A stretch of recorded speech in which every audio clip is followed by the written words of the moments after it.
sa Home Suite by Hilton. So,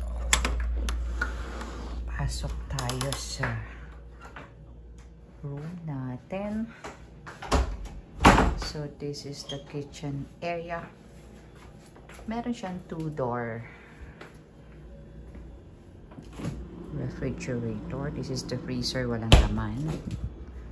And then this is the other one, not the freezer one.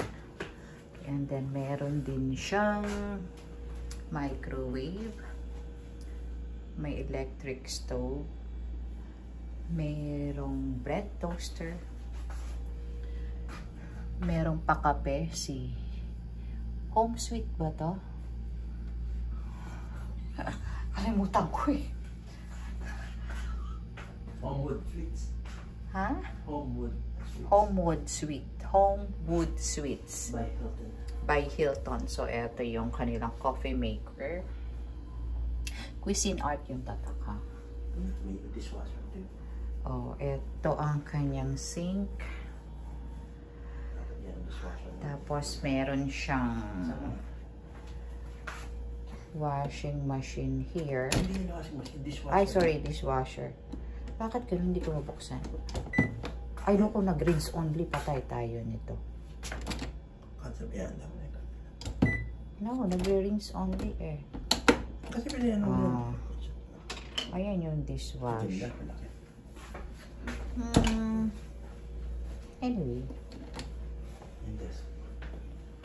Ito yung ano to? Desk lang. Kitchen table, no? Oo, kasama na rin yan. Pareho din. May mga Desk, cabinets here. Okay. So, natin open yung... No! May cup and glasses. Parang Airbnb yan. Yeah. May plates. Meron pa nga mga measuring cups. Kung magbibake lang ba ang peg.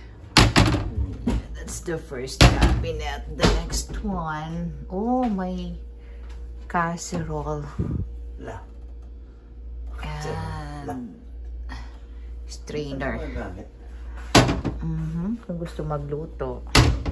Wag na, nagre-rest na tayo. Nagluluto pa tayo dito. Kung marami kayo. O, dito meron siyang trash bin. Yeah, what's in here? Empty. Ang drawers, baka meron namang spoon and fork. Meron naman silang knife. Asa may spoon and fork? Wala. Oh, no, wala. Bili ka ng ano. Disposable daw. So, this one, empty. Okay. Ah, yun, meron. Ito, meron silang malalaking kutsara. Meron bang knife? Spoon and fork. Meron din. Walang knife? Meron. May knife. Fork and knife? Yeah. Fork and knife. Okay, and then here. Ito yung living area. Ayan, nakakalat yung aming bag. Ano yung bag ko na eh? Oh, yung isa ayaw magpakita. Oh, ayan to.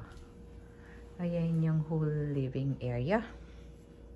Maganda yun. Ito yung veranda. Homewood Suites by Hilton. That's the name of this hotel. Nasa south part kami. Nasa south area kami nung hotel. So, lalabas tayo ng veranda. Sa Mission Bay ng San Diego. See, this is the veranda. Maganda yung weather today. Nasa second floor kami. There are 4 floors dito sa hotel na to. Yan yung north side ng hotel. So, this is the surroundings. Pwedeng maglakad doon like them.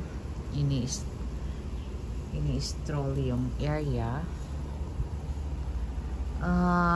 Mamaya pupunta tayo para makita yung side na yon. Maganda ang weather. It's sunny and then malamig ang hangin. So there are 2 seats here na pwedeng tumambay kung gusto mo. This is the first one. This is the second seat. Yan ang veranda. Walang aircon. Hindi kami nag-aircon pero maganda. Dahil maganda ang weather. Malamig pa rin. So may isang how many inches ba tong TV na to? 20. 45. 45? Oh, 38, 40. Okay. Wasa na aircon na to. Ayan, centralized din. Centralized yung aircon. May control naman siguro dito yun. Ito yung bed. Queen size. Queen size. King size. Queen. Parang king. Dito merong window. Yeah. Bintana lang siya. So, pwede mong itim, pwede mong kung gusto mong maliwanag. Ayan, from here, yeah. Yeah, kanina nakita ko rin yung aeroplano. Malapit tayo sa airport. Hindi ko airport. So, may grill section sila dun sa baba. For kung gusto mong mag-barbecue. Yung pool, hindi ko pa makita from here. I think dun sa other side, dun sa north side siguro makikita yung pool. So, puntahan natin ngayon ang banyo. So, ito yung closet. Andito yung aming maleta, hindi pa nag-a-unpack. Meron namang plancha. May ironing board. Ito yung area. Meron kang sink dito before you enter yung bathroom or restroom. So, ito yung restroom nila. So, here, may tub. So, may towel. Chan, what's in this? Ano to nilagay nila here? This is a hair dryer. No, may hair dryer kasi.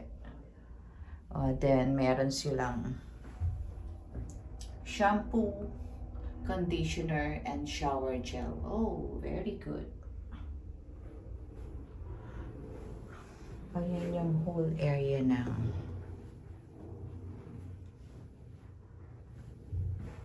bathroom. Ayan yung towel rack. Yung black na nasa black bag is the hair dryer. Hindi pa pala namin nilalagyan ng towel on the floor. So, ito yung sink paglabas. And then this is the bed. So, this is it. We will stay here for 2 nights. Friday night and Saturday night. Then check out will be on Sunday. Enjoy.